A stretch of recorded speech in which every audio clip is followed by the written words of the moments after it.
folks, John Curtis, go back again. Well, this is another game from when I played in the New York State Championship beginning of September in Albany, New York. This is round 2. Now, if you didn't see my first round video, I was a little nervous. I always hate playing kids because you never know what their strength is. And there was a young Asian kid that was a very strong player, and I managed to draw even though I had a decent position, maybe should have pressed. Now, again, I have another kid, and he's fairly higher rated. He's about 160 points higher than me in rating. This was the under 1700 section. It went from 1500 to 1699. He was 1672 at the top, and I'm next to last as far as rating goes. So I thought to myself, okay, I held my own against a pretty good player. Maybe I can do it again. We'll see. I have black again. Really weird. I had 2 blacks in a row. And I played my usual Scandinavian. He takes. I always play knight f6. Now, the funny part is here, he paused for a while. Now, this kid's a pretty good player. I looked him up. He's dropped a lot in rating. He was close to 1800. He's almost 17 now. And I was surprised he took so long. Maybe he wasn't used to the knight to f6. Maybe he's just used to queen takes d5. So he played that. I thought to myself, I always play knight takes. Let's mix it up a little bit, and I play queen takes, which is an acceptable move as well. Of course, he hit that. Now, a lot of people play queen a5. I really don't. Queen to h5. I go back to d6. He pushed out his pawn.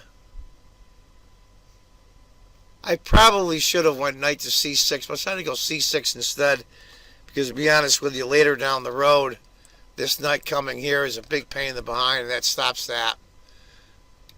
h3, I was really surprised at that. g6, I'm going to fee and kill the dark squared bishop. But he can't get out, and this bishop has pretty good squares, so. And then he went a3. That was another big surprise. So all those tempos I lost, I pretty much got back. I fee and kettle, he went bishop e3. Castles, he developed his last piece. I looked at this for a while, and the computer bears this out, which I'm kind of happy about. Well, knight to d5. Now, if he takes, of course, I get a nice center pawn, and I was really surprised he took, and I took back. So now I'm going to develop the bishop and go here. He went queen d2. I developed the knight. He went rook d1. And I went e6. I blocked in the bishop. I thought about this for a while, and if I brought the bishop here, I should say here, he's just going to chase it. So I decided to go a different route. Bishop f4 hitting my queen. My queen I just brought back to d8. I'm a little cramped, but it's not the end of the world. He finally castles, and I go a6. I want to go at b5 and then fee and kettle the bishop on b7. He goes there. I just ignore it. He takes, king takes. Not much worry now around my king with the dark squares. His dark square bishop is gone. He goes b4. Now, queen of d6 probably would have been a better move for me, I think, maybe. But I decided to go along with my plan. Queen c3. And then I went bishop d7, which I don't know why I did that. I probably should have done bishop b7. He brings the knight over. So it looks like it's pretty good sailing here for this knight. Here, here. So I wasn't happy about that.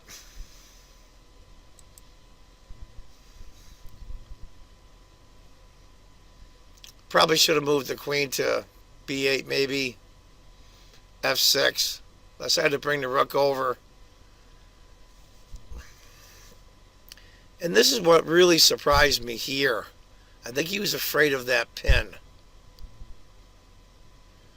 He still should have played knight to b3 because there's no decent discoveries.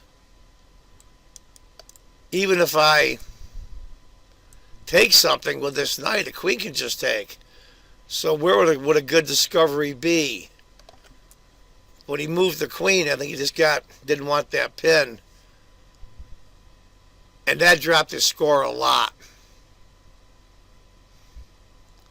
I went queen c7. I jumped right on the file. Of course, then he started with this knight.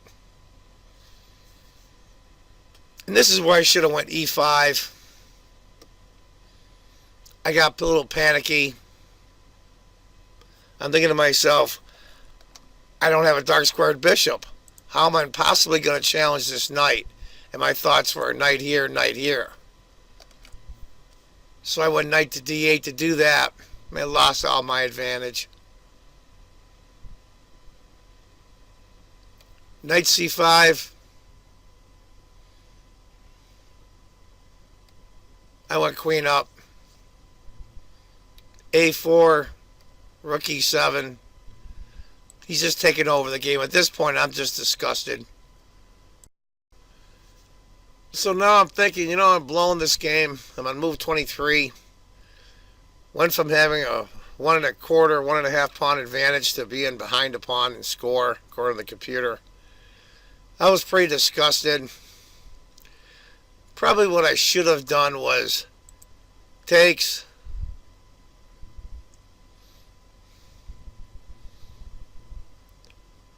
He just put the queen to a3. I would have been a lot better off. But I got panicky when rook e7.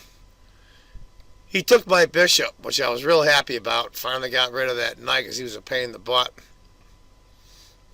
Queen takes. Then I took. He took. I took back. And he played queen takes b5. Now he's up a pawn. But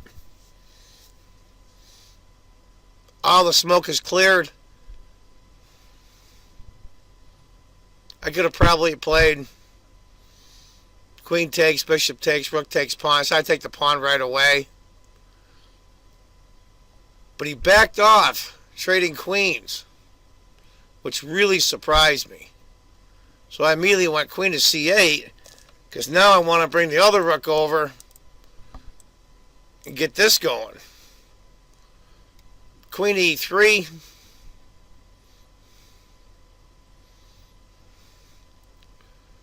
I moved the rook over first. Maybe I should have moved the queen up.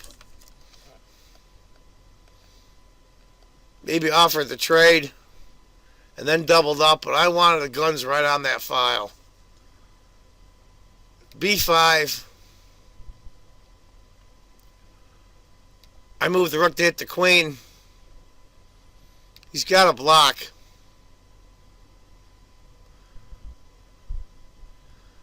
Now I go queen up. He said to try a trick, of course. I can't take that pawn because the rook on c3 is hit twice. So I just go to c6. And now this is where I think the kid, I don't know if he just realized that he had a pretty good position. It wasn't winning by any means, but I would have struggled for a long time. It would have been very unpleasant. Decides to hit the rook with a bishop. Now, I met this kid later, was going over the game in the restaurant in the hotel with his dad, and his dad was pretty critical, and probably should have been because the kid's a good player, but I think this rook takes rook is pretty good for now. He's going to lose that b pawn. But he decided to go bishop d1. So I took queen takes, and now rook b2. And now he's got a problem. The problem is he's going to lose this pawn and this pawn because the bishop's on a late square and he can't guard him. Even if he has his rook and his queen guarding the d4 pawn, my knight will circle around eventually and pick up that pawn as well. We'll go through the rest here. Bishop b2. I took. Rook c1. Brought the knight in. He went rook. I took. Now, if you notice, of course, if queen takes, can't play. Queen takes check. Queen takes, rook takes bishop. I'm 2 pawns up in the ending. So he moved the bishop. I just moved the knight. And what he didn't see at this point is this. Or maybe he did. He knew the game was over. He took the bishop. I took the pawn. He moved his king. And he was mated. He wasn't really happy, but I was. I thought to myself, oh boy, here we go. I'm next to the lowest rated player in the section. And I managed to get 1.5 points out of some of the top players in the section. So my first day there, I played 2 rounds a day. There's 6 rounds total. So I was pretty happy. I haven't played really in a big sort of serious tournament in a long time. So there you have it, folks, my round 2 game from the New York State Championship 2017. Hope you enjoyed it. Quite a few mistakes. I managed to fumble it, but then I managed to come back with a couple of inaccuracies from my opponent, plus the pressure I put on. So I was pretty happy. So look for other games from this tournament. And as I always say at the end of my videos, if you think chess is just a game, you're not playing it right. Take care, folks. Bye-bye.